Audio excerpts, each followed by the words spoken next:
Tayo po mga minamahal ay darako na sa pinakamahalagang bahagi ng ating banal na gawain sa gabing ito, ang paikinig sa salita ng Diyos. Kaya inaanyayahan ko po ang lahat na tumayo bilang pagbibigay galang sa mensahe ng kaligtasan dadalhin ng ating minamahal mangaral, beloved preacher, Joey Mancera. Palakpakan po natin ang mahal na Panginoon mga minamahal.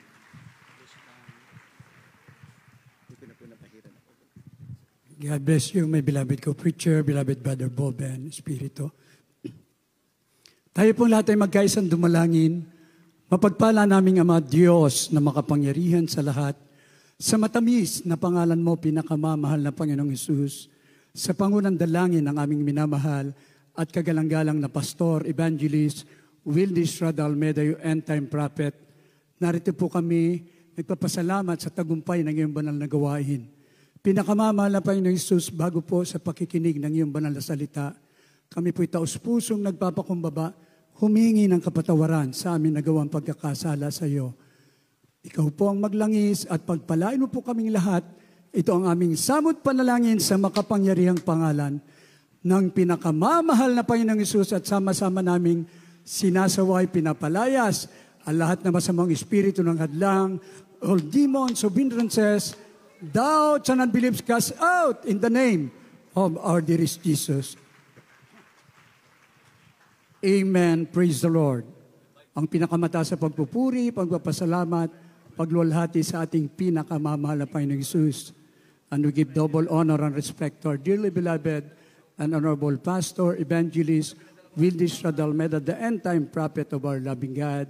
We will always remember and cherish the precious memories and blessed teachings of our dearly beloved and honorable assistant pastor, Lina C. Almeda, to the beloved children-in-law, grandchildren, great-grandchildren, to the whole beloved family here and abroad. Hallelujah. We greet you in the name of our dearest Jesus. We love you so much. Sa lahat ng ating minamahal na mga kapatiran, mga live webcast viewers, mga bisita, mga baguhan, welcome to the royal family of God. Amen. Praise the Lord. Mga minamahal, this is reality talaga, katotohanan na tila baga wala ng pag-asa sa mundo nating kinagagalawan. Ito ay para lamang po doon sa walang pananampalataya. Ngunit tayo po na nakakilala sa ating dakilang Diyos, we're looking for that blessed hope, yung pagbabalik ng ating pinakamamahal na Panginoong Hesus. From the book of Titus, chapter 2, verse 13 and 14. Amen.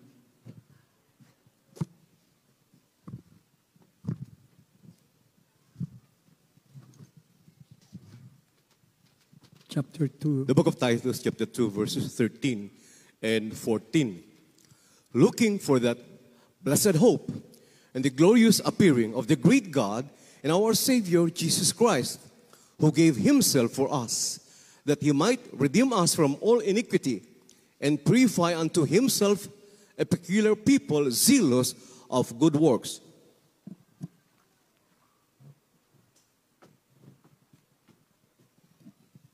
Dito po sa Titus, kabanatang 2, talatang 13 at 14. Nahintayin niya ang maparad na pag-asa at ang pagkapakita ng kalwalhatian ng ating dakilang Diyos at tagapagligtas na Jesu Kristo, na siyang nagbigay ng kanyang sarili dahil sa atin, upang tayo matubos niya sa lahat ng mga kasamaan at malinis niya ang kanyang sarili, ang bayang masikap sa mabuting gawa, upang maging kanyang sariling pag-aari. Amen. Amen. Praise the Lord. Konting panahon na lang, mga minamahal ko. Ang sabi ng banal na kasulatan, nahintayin niya ang mapalad na pag-asa at ang pagpapakita ng kalwalhatian ng ating dakilang Diyos at tagapagligtas na si Jesu Kristo. Amen? Na siyang nagbigay ng kanyang sarili dahil sa atin upang tayo'y matubos. Matubos niya sa lahat ng mga kasamaan at malinis niya sa kanyang sarili ang bayang masikap, ang mabubuting gawa upang maging kanyang sariling pag-aari. Tayo po ay pag-aari ng Diyos. Mula nung tayo'y tawagin, tanggapin natin siya bilang sariling tagapagligtas, sasabihin ng ating dakilang Diyos, dahil ikaw ay tapat, anak ko, ikaw ay aking pag-aari. Ikaw ay anak ko, na ang pangako ko, yung aking pagbabalik, maisama kayo doon sa aking kaharian. Lahat magsabing, praise the Lord. Mga minamahal ko, samantalang tingnan natin ang mundong kinagagalawan natin. Ito'y nagaganap, mga minamahal ko. Ito yung tanda na sinabi ng mahal na Panginoon, wala nakakaalam kung kailan ang kanyang pagbabalik. Pero merong mga magaganap at bilang tanda na ito nga ang nalalapit na pagbabalik ng ating dakilang Diyos. From the book of Matthew chapter 24 verse 7. Amen. The book of Matthew chapter 24 verse 7. For nation shall rise against nation and kingdom against kingdom, and there shall be famines and pestilences and earthquakes in diverse places. Mateo Kapitulo 24, versikulo 7. Sapagkat magsisisindig ang bansa laban sa bansa, at ang kaharian laban sa kaharian, at magkakagutom at lilindol sa iba't ibang dako. Amen. Praise the Lord. Ito po yung mga masasawang balita na nagaganap na, mga minamahal ko. Sa ibang bansa, pinag-uusapan, mag-stockpile na ng mga pagkain. Prepare. Yung iba, naguhukay na sa ilalim ng lupa at doon na raw titira. Mga minamahal, nag-uumpisa na ang gyera doon sa Middle East na pwedeng mag-spark po ito ng World War III. Pero salamat sa bansang Pilipinas, may propetang nananalangin, we're under control. Payapa, dahil dito po, sa dami ng naligtas, sa bawat lugar, maging sa buong mundo, mga minamahal ko, ang panalangin ng matuwid ay pinakikinggan ng Diyos. Lahat magsabing, praise the Lord. Kaya makita mga kapatiran, mga imbis abala, doon sa mga bagay na walang kabuluhan, makita mo, anumang oras, kahit saan lugar, hahanapin nila upang papurihan, pasalamatan ang Diyos na ating pinaglilingkuran, ang ating pinakamamahal na Panginoong Yesus. Earthquake, katatapos lang ng earthquake sa dako ng Mindanao Nung isang araw, sa dako ng Japan naman. Walang tigil po ito. At ang gyera, anytime, pwedeng maganap po ang tinatawag na nuclear war. Pero ipinahintulot ang mga bagay na ito dahil ito'y tanda at nakasulat sa banal na kasulatan upang ang tao ay lumapit sa ating pinakamamahal na Panginoong Hesus upang ang bawat mananampalataya ay hindi naman lamig bagkos magpakainit sa paglilingkod sa ating dakilang Diyos. Bagamat ito'y nagaganap, mga minamahal ko, Matthew chapter 24 verse 12, ating pong basahin. Gospel, Matthew chapter 24 verse 12. And because iniquity shall abound, the love of many shall wax cold.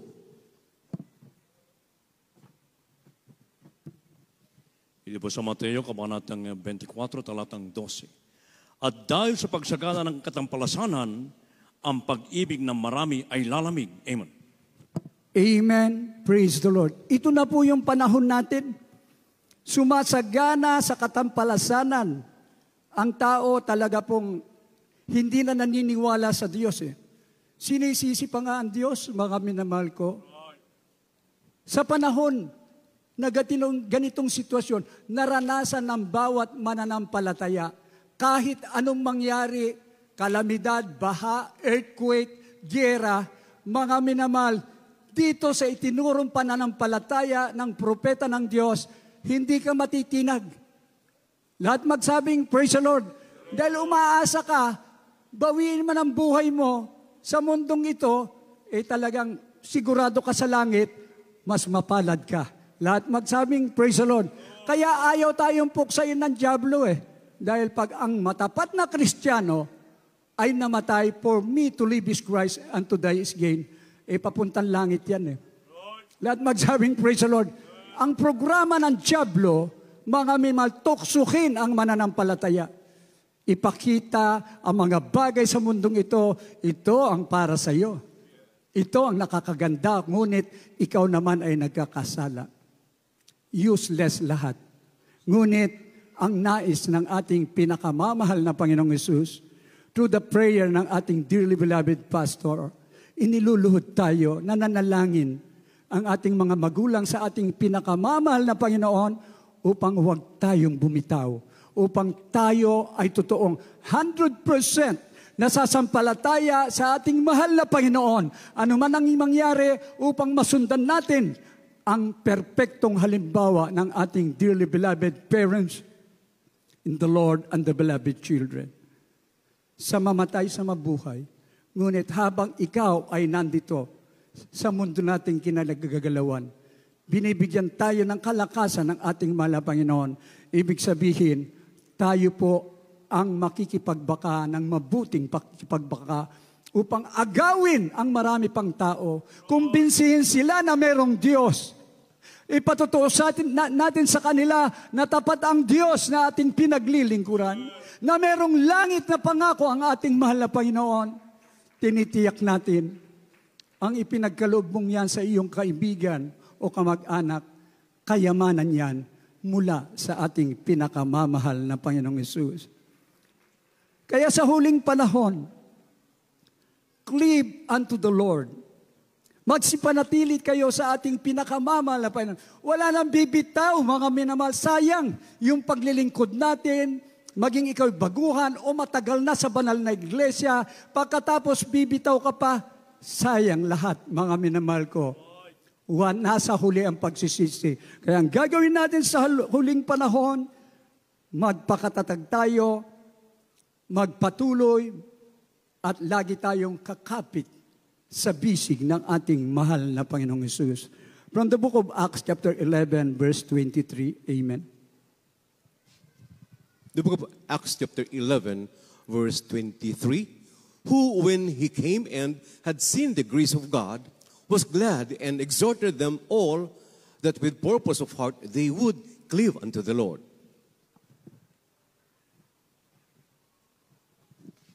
Ang mga Gawang Kapitulo 11, versikulo 23, na nang siya'y dumating at makita ang biyaya ng Diyos, ay nagalak ang kanyang inaralan, ang lahat na sa kapasiyahan ng puso ay magsipanatili sa Panginoon. Amen. Praise the Lord. Sa kapasyahan ng puso ay magsipanatili sa Panginoon. Malaking pakinabang ang manatili ka sa paglilingkod sa ating dakilang Diyos. Yung mawalay ka sa mahal na Panginoon, malaglag ka sa kamay ng Diyos na buhay, isang nakakatakot na bagay. Sabi ng ating pinakamamahal na Panginoon, if you abide in me, and my word shall abide in you, you shall ask what you will, and it shall be given unto you. Conditional po. Kailangang manatili ka. Huwag kang bibitaw. Lagi kang nasa presensya ng ating mahal na Panginoon. Lalong nating nalalaman na mamalas natin na napakalapit na.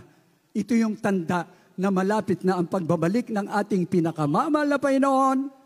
Tayo'y lubos na pinagpala, panindigan natin na tayo'y anak ng Diyos, magmamana ng buhay na walang hanggan. Lahat magsabing, praise the Lord.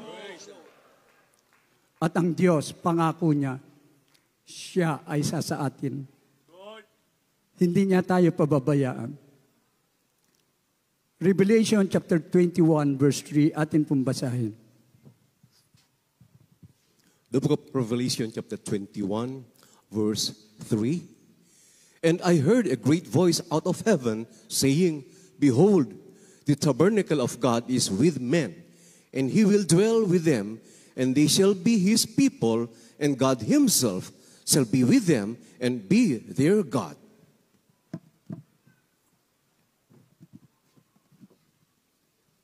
Ito po sa Apokalipsis, Kabanatang 21, talatang 3. At narinig ko ang isang malakas na tinig na mula sa luklukan na nagsasabi, narito ang tabernakulo ng Diyos ay nasa mga tao at siya'y mananahan sa kanila at sila'y magiging mga bayan niya at ang Diyos ay din ay sa kanila at magiging Diyos nila. Amen. Amen. Praise the Lord. Ang Diyos ay tapat sa kanyang pangako. Sa bawat isa sa atin, yung katapatan ng Diyos, mga minamahal ko, kulang ang buhay natin upang ipambayad sa kabutihan na ginagawa ng Diyos sa atin, mga minamahal ko. Na sa panalangin ng propeta ng Diyos, tayo po'y kinahabagan lahat, mga minamahal ko. Dahil sa pag-aayuno at pananalangin ng propeta, totoo po, tayong lahat ay guminhawa. Tayong lahat ay pinagpala. Wala tayong kinatatakutan sa huling panahon.